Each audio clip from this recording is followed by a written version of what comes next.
everybody. I just wanted to hop on for a minute and just chat about something that's been on my mind, and it's become a real pressing point for me, a real trigger point.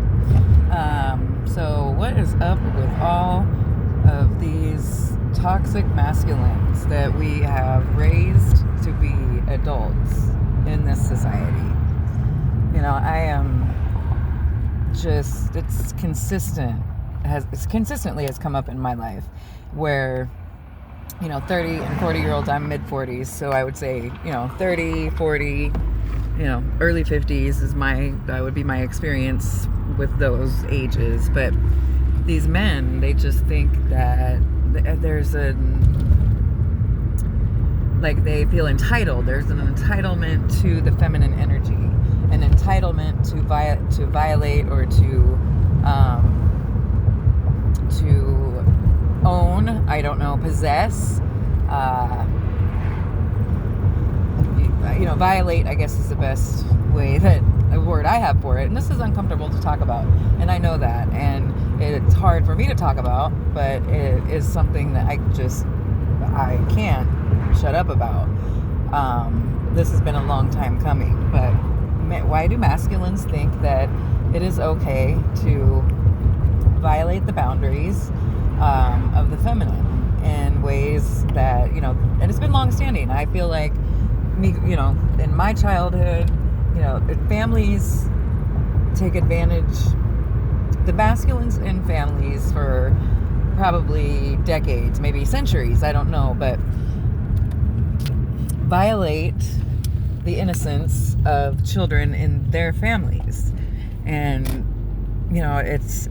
it isn't always, but historically it's a masculine that violates one, or a lot of times multiple feminines in a family, and it can go generations. We're talking like their sister, children's children. These things that go on in the dark, they grow within the family, in the dark, within that family. So very seldom does it go, I guess I don't know this, but I don't know that it goes outside of the family as often. It's kind of like a family secret within, generations in a family.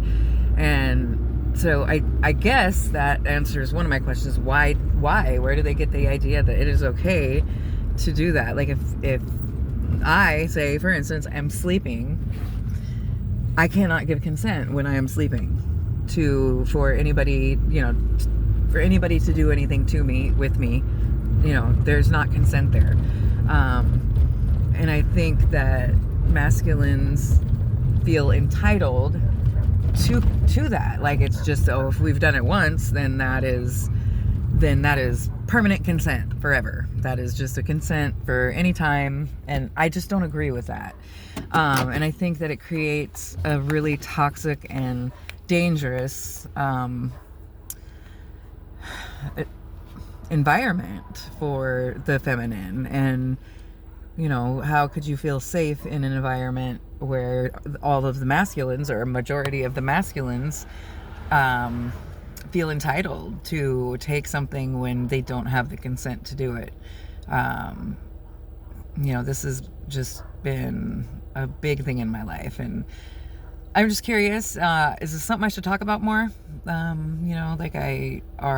do we feminines put up with it? Why do we feel that we need to allow this? And why haven't we done anything to make it stop, to put it into it? Because that is not how it's not how it's supposed to be. I believe very strongly that is against what we are here to do and what we are here to be, and that's against the values of unions between a masculine and a feminine. I think that mutually inclusive, mutually consensual, mutually, where it is give and take, and it is compromise, and each person has a say every time, all the time, for every decision. I know, perfect world, that would be what it is, but you know, like, it can't always be that.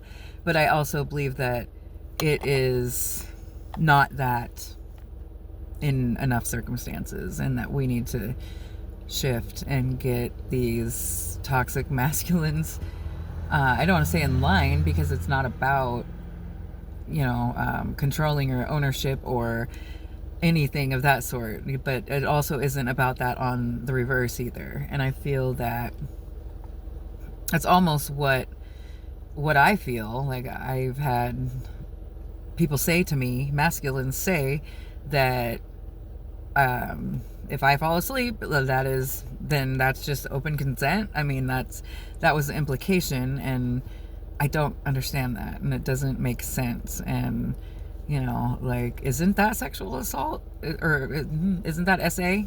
I mean, isn't that, I don't know. Like, if I'm not awake and you know I'm not awake, even if you want me to be awake, or you like, I don't, it's a thin line, it's a slippery slope, and I don't know that I don't think we are doing a good job. I don't think that us feminines are doing a good job of holding our boundaries and holding masculines accountable, so that they treat us in a way that we have equal energy exchange and mutuality within our relationships. And it leads to a whole lot of toxicity and a whole lot of wounded feminines. And I don't know if masculines feel good about that, or if they feel wrong in some ways for that, and that maybe creates the wounded masculine. I don't know, but I just kind of putting that out there. And you know, I would talk about it more. I feel like it's something that needs to be spotlighted, illuminated. It needs to be something that we talk about and have an open conversation about, and we're not scared of. Why are we afraid? Are we afraid that, you know, we're gonna hurt somebody's feelings, or that they'll feel bad? Well, they should feel bad. Shouldn't they? They should feel bad. Masculines who violate that boundary, shouldn't they feel bad? Why do I feel bad? Because I experienced something that I did not want to. Why do I feel guilty about that? Because I have experienced that, where like I did not consent to something, and then like they act offended, and then I feel bad. I feel guilty because I made a big deal about it. But isn't it a big deal? Is it a big deal? Like, it's a big deal, right? I don't think I'm crazy here, maybe, but I don't think I'm in the wrong. Just hit me with some feedback. Okay. Love and light.